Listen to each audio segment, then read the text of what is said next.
मुख्यमंत्री योगी आदित्यनाथ आज गोरखपुर दौरे के दौरान गोरखनाथ मंदिर पहुंचे, जहां पर उन्होंने गुरु गोरक्षनाथ का विधि विधान से दर्शन और पूजन किया और इसके बाद में सीएम योगी ने ब्रह्मालीन महंत अवैधनाथ की समाधि पर शीश नवा करके उनका आशीर्वाद लिया।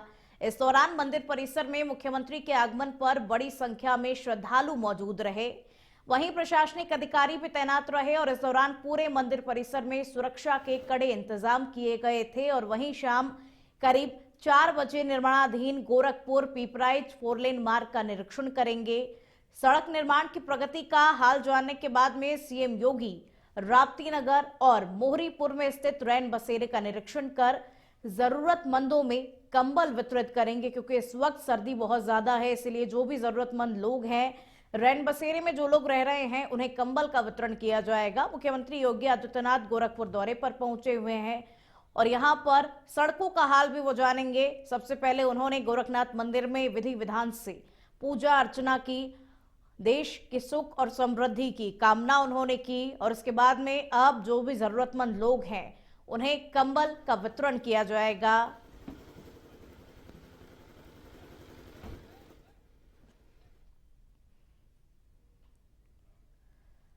उन्नाव के बद्रौका गांव में स्थित अमर शहीद चंद्रशेखर आजाद की जन्मस्थली पर उप मुख्यमंत्री ब्रजेश पाठक ने आज श्रद्धांजलि अर्पित की।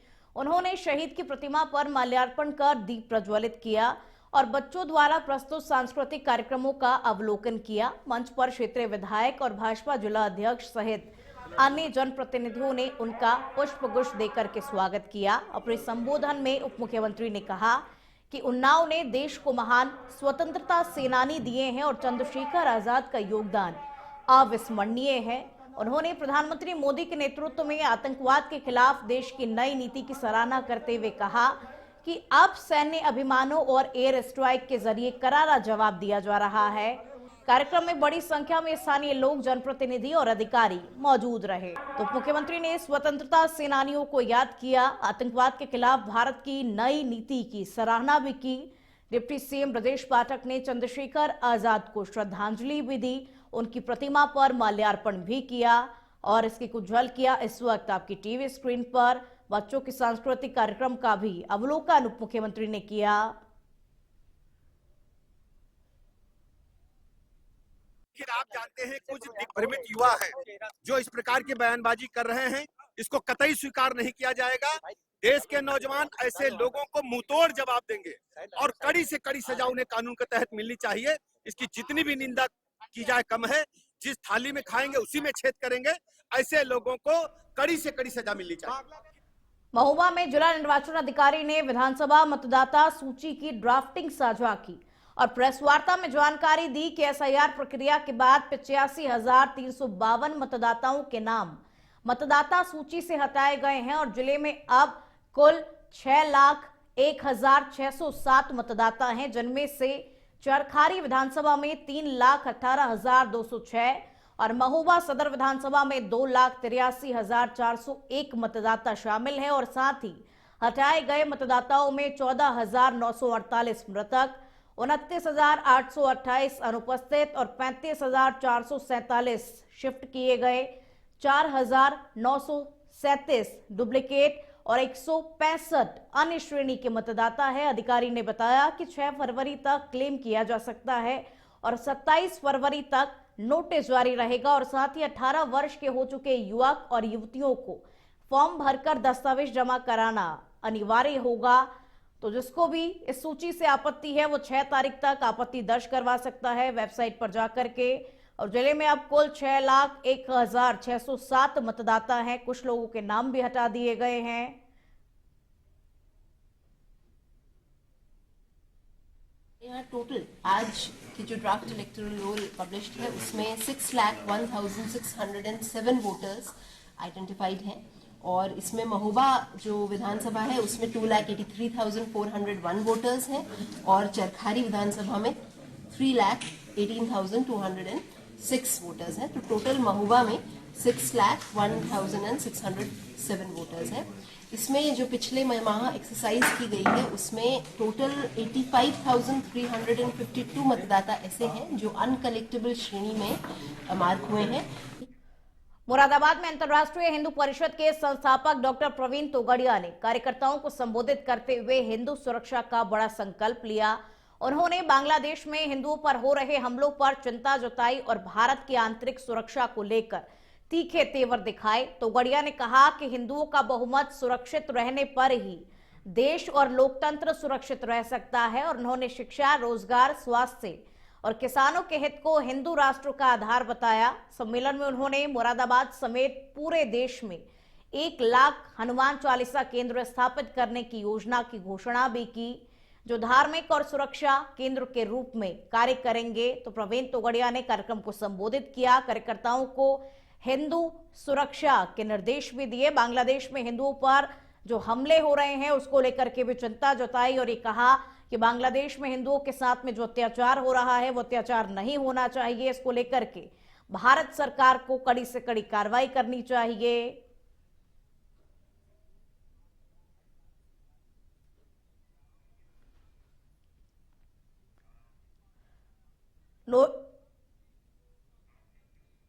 नोएडा के थाना फेज 2 पुलिस ने मोबाइल चोरी करने वाले अंतर्राज्यीय गैंग को पकड़ने में बड़ी सफलता हासिल की है। पुलिस ने 8 आरोपियों को गिरफ्तार किया, जिनमें से 2 नाबालिग शामिल हैं और पकड़े गए आरोपियों के कब्जे से 821 मोबाइल बरामद किए गए, जिनकी कीमत लगभग 6 से 8 करोड़ रुपए की गई है। आरोपियों ने भीड़भाड़ वाले इलाकों में लोगों की जेब से मोबाइल चोरी कर नेपाल, झारखंड और बिहार में बेच करके पैसा कमाया। पकड़े गए आरोपियों में गोविंदा, रोहित, श्याम कुमार, भरतिया, महतो, शेखर, प्रदीप और 2 नाबालिग भी शामिल हैं। नाबालिगों को बाल सुधार केंद्र गृह भेजा गया। इस सफलता पर कमिश्नरेट गौतम बुद्ध नगर द्वारा पुलिस टीम को सम्मानित भी किया जाएगा। तो आरोपियों से 821 मोबाइल फोन बरामद किए गए। फिलहाल ये आरोपी पुलिस की गिरफ्त में है और जो मोबाइल फोन बरामद किए गए उनकी कीमत करीब 6 से 8 करोड़ रुपए की जा रही थी और ये चोर नेपाल जाकर के चोरी के मोबाइल को बेच दिया करते थे। तो मोबाइल चोरी के अंतर्राज्यीय गैंग का भांडाफोड़ पुलिस ने कर दिया है। ये बड़ी सफलता पुलिस को हाथ लगी है। 2 नाबालिग सहित 8 आरोपियों को पकड़ा गया। दोनों नाबालिगों को बाल सुरक्षा गृह भेज दिया गया है, जहां पर उनसे बातचीत भी की जाएगी। और देखिए, इस पूरे गैंग का भांडाफोड़ पुलिस ने किया। ये बड़ी सफलता पुलिस को हाथ लगी है। फिलहाल ये 8 आरोपी पुलिस की गिरफ्त में है। इनसे पूछताछ पुलिस करेगी ताकि इस पूरे मामले को लेकर के इस पूरे नेटवर्क का खुलासा हो सके।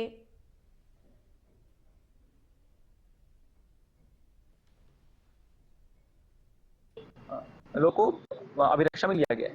इनके पास से कुल मिलाकर 821 मोबाइल फोन बरामद हुए हैं, जिनकी अनुमानित कीमत लगभग 6 से 8 करोड़ के बीच है।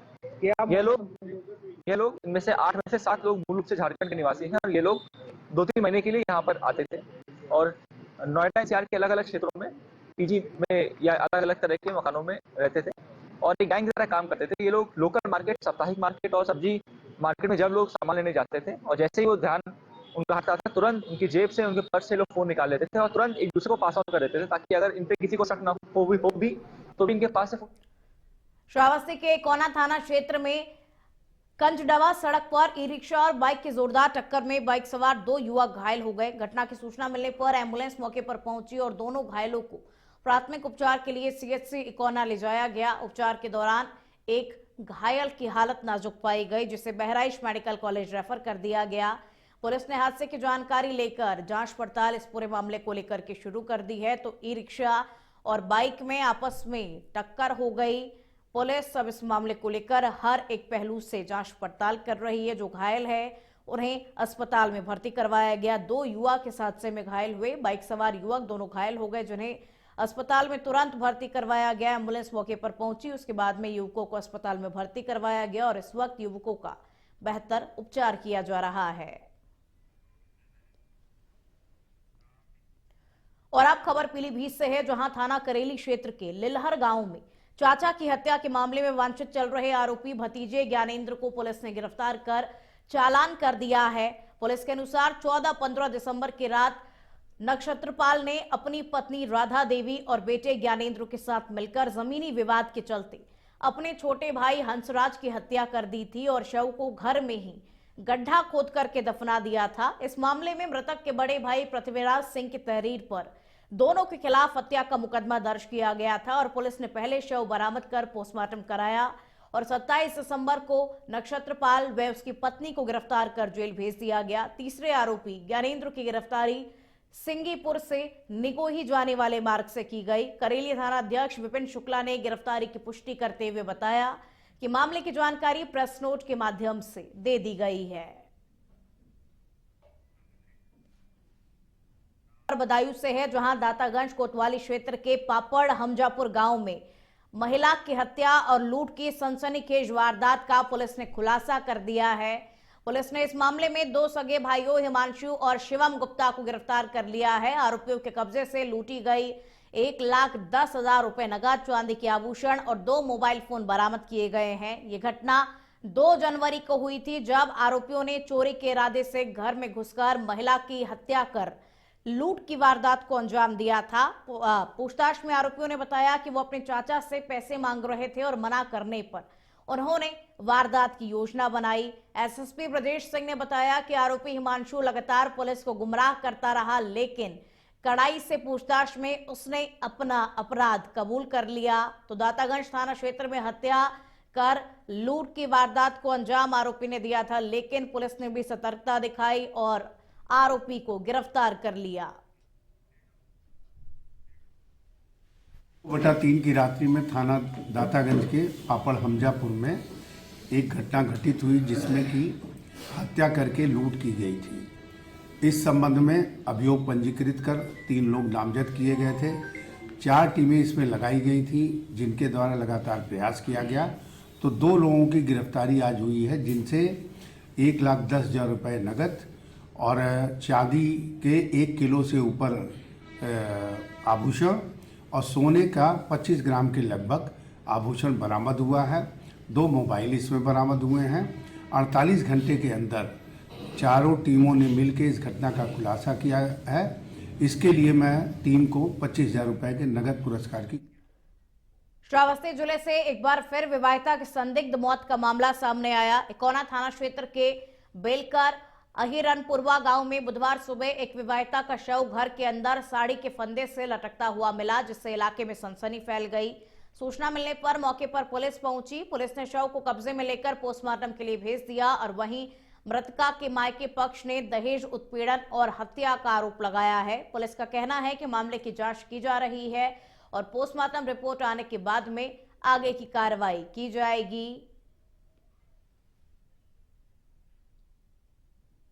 बिटिया का हमरे माज के बहाई दी तंग करते रहे बहुत। कहाँ पे किसके साथ शादी हुई थी और कितने बच्चे? नीलाराम 6.5 साल। कहाँ पे शादी किए थे आप? अहिरनपुरवा बेलकर। लड़के बच्चे थे? न कोई नहीं रहता है। साहब बिटिया का हमरे माज के बहाई दी तंग करते रहे बहुत। कहाँ पे किसके साथ शादी हुई थी और कितने बच्चे? नीलाराम 6.5 साल। कहाँ पे शादी किए थे आप? अहिरनपुरवा बेलकर। लड़के बच्चे थे? न कोई नहीं रहता। बुलंदशहर में पुलिस और 10,000 रुपए के इनामी बदमाश के बीच में मुठभेड़ हुई है। थाना खुर्जा नगर कोतवाली क्षेत्र के आशिकपुर नगरिया के बम्बे पर चेकिंग के दौरान मुखबिर की सूचना पर बदमाश से आमना सामना हुआ, जिसमें इनामी बदमाश कासिम के पैर में गोली लग गई। जानकारी के अनुसार कासिम थाना खुर्जा नगर से रंगदारी के मामले में फरार चल रहा था और उसका आपराधिक इतिहास भी लंबा रहा है। घायल बदमाश को इलाज के लिए अस्पताल में भर्ती करा दिया गया है, जहां उसका उपचार जारी है। पुलिस मामले में आगे की कार्रवाई कर रही है। आज रात्रि में थाना खुर्जा नगर पुलिस और स्वाट टीम देहात के द्वारा संयुक्त रूप से आसफपुर बम्बे के पास चेकिंग की जा रही थी। तभी एक संदिग्ध बाइक सवार आता हुआ दिखाई दिया, जिसको रोकने का इशारा करने पर वह तेजी से बाइक मोड़कर भागने लगा। हड़बड़ाहट में बाइक फिसलने पर उसके द्वारा पुलिस टीम पर जान से मारने की नीयत से फायरिंग की गई। आत्मरक्षा जवाबी कार्यवाही में पुलिस के द्वारा भी फायरिंग की गई, जिसमें धर्मनगरी वृंदावन में अपराधियों के हौसले इस कदर बुलंद हो गए हैं कि उन्हें पुलिस और कानून का कोई भय ही नहीं रह गया है। ताजा मामला सुनरक मार्ग स्थित बाबा गेस्ट हाउस का है, जहां पर दबंगों की 3 सेवादारों से किसी बात को लेकर के कहासुनी हो गई। इस दौरान उन्होंने सेवादारों को जमकर के गालियां दी। सेवादारों ने जब इसका विरोध किया तो उन्हें कमरे में बंद कर दिया, जिसके बाद उन्हें लाठी डंडों से पीटा गया। सेवादार छोड़ने के लिए गुहार लगाते रहे, लेकिन दबंगों ने उन्हें नहीं छोड़ा। उन्हें लाठी डंडों से मारते हुए वीडियो भी बनाया, जिसे दबंगों ने सोशल मीडिया पर पोस्ट कर दिया। जब तीनों सेवादार बदहवास हो गए तो दबंग उन्हें छोड़कर कमरे से बाहर निकल आए। होश आने के बाद सेवादारों ने वृंदावन थाने पहुंच करके शिकायत दर्ज कराई, जिसके बाद पुलिस ने घायलों का मेडिकल कराया और वहीं केस दर्ज कर 2 आरोपियों को हिरासत में भी ले लिया गया। और अब खबर हापुड़ के बहादुरगढ़ थाना क्षेत्र से है, जहां एक महिला का सड़ा गला शव खेत में मिलने से इलाके में सनसनी फैल गई। महिला का शव नग्न अवस्था में पड़ा हुआ मिला, जिस पर जंगली जानवरों द्वारा नोचे जाने के निशान पाए गए हैं। शव की हालत देखकर आशंका जताई जा रही है कि महिला की रेप के बाद में हत्या कर शव खेत में फेंका गया हो। हालांकि इसकी पुष्टि जांच के बाद ही हो सकेगी और सूचना मिलते ही पुलिस मौके पर पहुंची। शव को कब्जे में लेकर के इस पूरे मामले को लेकर के पुलिस अब जांच पड़ताल कर रही है। गोरखपुर से बड़ी और सनसनीखेज डकैती की वारदात सामने आई है। एमसाना क्षेत्र के रजही मोरिया चौराहे इलाके में 4 नकाबपोश बदमाशों ने सेवानिवृत्त लेखपाल बालेंद्र सिंह के घर में घुसकर पूरे परिवार को बंधक बना लिया। बदमाशों ने बुजुर्ग लेखपाल को पिस्टल की बट से घायल कर दिया और उनके मासूम पोतों के सिर पर तमंचा सटाकर जान से मारने की धमकी दी। करीब 25 मिनट तक चली इस वारदात में बदमाश लगभग 4 लाख रुपए नगद और भारी मात्रा में सोने चांदी के जेवर लूट करके 2 बाइकों से फरार हो गए। घटना घर और आसपास लगे सीसीटीवी कैमरों में कैद हुई है। सूचना पर पुलिस मौके पर पहुंची। एडीजी जोन और एसपी सिटी ने घटनास्थल का निरीक्षण किया। पुलिस ने फुटेज के आधार पर बदमाशों की तलाश शुरू कर दी है और जल्द गिरफ्तारी का पुलिस दावा कर रही है। 4 लोग अंदर आए थे। 4 लोग पहले खटखटाए होंगे ना? नहीं, यहाँ नहीं खटखटाए, जब बेल बजाए हाँ हम गेट पर गए हाँ तो समझे कि कोई दूध वाला आ जाता है या कुरियर वाले पार्सल वार्सल लेकर के आते हैं सब। हाँ हाँ हाँ तो जो गेट खोले हैं तो आकर के पिस्टल ऐसे सटा दिया, पिस्टल सटा दिए हैं। फिर क्या हुआ? पकड़ करके अंदर लाया है। उनके परिवार के लोग घर पे थे, स्वयं भी घर पे थे। उस समय 4 बदमाश मोटरसाइकिल पे 2 मोटरसाइकिल पे आए और बहाना बना के अंदर घुसे और अंदर जाके उन्होंने उनको वेपन से कवर कर लिया और जो घर में ज्वेलरी और पैसा था उसको करीब आधा घंटा। और आप गोरखपुर से खबर का रुख करेंगे, जहां एमसाना क्षेत्र के रामपुर चौराहे पर मंगलवार रात तेज रफ्तार स्कॉर्पियो ने सड़क किनारे टहल रहे लोगों को रौंद दिया। हादसे में स्कॉर्पियो चालक सहित 2 लोगों की मौके पर ही मौत हो गई, जबकि 4 लोग गंभीर रूप से घायल हो गए, जिनका इलाज एम्स अस्पताल में जारी है। प्रत्यक्षदर्शियों के मुताबिक स्कॉर्पियो उल्टी दिशा से तेज रफ्तार में आई और पहले एक गुमटी को टक्कर मारी और फिर 4 से 5 लोगों को कुचलते हुए आगे बढ़ गई। हादसे के बाद मौके पर अफरा तफरी का माहौल हो गया और गुस्साई भीड़ ने स्कॉर्पियो में तोड़फोड़ कर उसे सड़क पर पलट दिया। गाड़ी से शराब की बोतलें और गिलास मिलने पर नशे में ड्राइविंग की आशंका जताई जा रही है। सूचना पर पहुंची पुलिस और अधिकारियों ने हालात को संभाला और साथ ही मामले की जांच भी शुरू कर दी है।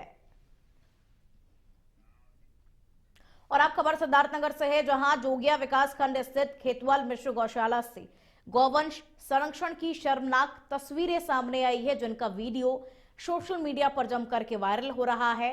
वीडियो में गौशाला का मुख्य गेट ताले में बंद नजर आ रहा है, जबकि अंदर कई बेसहारा गौवंश भूख और प्यास से तड़पते हुए दिखाई दे रहे हैं। 2 गौवंश अधमृत अवस्था में पाए गए, जिनकी आंखें फूटी हुई हैं और शरीर पर सड़ते हुए जख्म दिखाई दिए।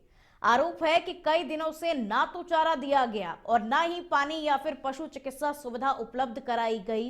गौशाला परिसर में कोई कर्मचारी या चौकीदार मौजूद नहीं था और मामले को गंभीरता से लेते हुए जिलाधिकारी ने तत्काल जांच और गौवंश के इलाज के आदेश दिए हैं और दोषियों पर कड़ी कार्रवाई के संकेत दिए हैं। हालांकि इंडिया अहेड इस वायरल वीडियो की पुष्टि नहीं करता है। हमीरपुर में कड़ाके की ठंड और शीतलहर को देखते हुए जिलाधिकारी घनश्याम मीणा ने देर रात जनपद के वृद्धाश्रम नगरपालिका द्वारा संचालित रैन बसेरे और जिला अस्पताल का निरीक्षण किया। उन्होंने वृद्धाश्रम पहुंचकर बुजुर्गों से बातचीत कर उनका हालचाल जाना, ठंड से बचाव के लिए कंबल वितरित किए और संचालकों को आवश्यक निर्देश दिए। रैन बसेरे में ठहरे लोगों से मिलकर ठहरने, बिस्तर और अन्य सुविधाओं की व्यवस्थाओं का जायजा लिया और इसके बाद में जिलाधिकारी जिला अस्पताल पहुंचे, जहां इमरजेंसी, महिला एवं बाल वार्ड का भ्रमण कर भर्ती मरीजों से इलाज, दवाइयों और सुविधाओं की भी जानकारी ली। निरीक्षण के दौरान सार्वजनिक स्थानों पर नगरपालिका और राजस्व विभाग द्वारा जलाए जा रहे अलावों को भी देखा। इस अवसर पर अपर जिलाधिकारी विजय शंकर तिवारी, तहसीलदार, अधिशासी अधिकारी, नगरपालिका हमीरपुर सहित अन्य संबंधित अधिकारी मौजूद रहे। कि हम लोग ने अभी 146 जगह पे अलाव की व्यवस्था की है। साथ ही जितने भी हमारे ब्लॉक स्तर पे और तहसील स्तर पर रैन बसेरों का संचालन किया गया है, इसमें विभिन्न जो अधिकारी हैं वो रेगुलरली इंस्पेक्शन भी कर रहे हैं और कुछ कमियां हैं तो उसके सुधार के लिए निर्देश भी कर रहे हैं। इसी क्रम में आज हमारे द्वारा भी जो यहाँ पे रैन बसेरे हैं, वृद्धाश्रम है, हॉस्पिटल का सर्दी को लेके और बाकी जो तैयारी है उसको लेके निरीक्षण किया गया। इसी क्रम में हम लोग ने वृद्ध अवस्था का इंस्पेक्शन किया। वहाँ पे जो और अब खबर महोबा से है, जहां जेपी ज्वेलर्स का संचालक छोटे सराफा व्यापारियों से करोड़ों रुपए की ठगी कर फरार हो गया है। बताया जा रहा है कि पंकज सोनी कस्बा थाई इलाके में अपनी दुकान के माध्यम से कई व्यापारियों से पैसा और सोना लेकर अचानक से गायब हो गया। इस मामले में आधा दर्जन से अधिक पीड़ित शहर कोतवाली पहुंचे, जहां पर आरोपी के खिलाफ कार्रवाई की मांग की। पुलिस ने पीड़ितों की तहरीर के आधार पर जांच शुरू कर दी है और फिलहाल आरोपी की तलाश की जा रही है।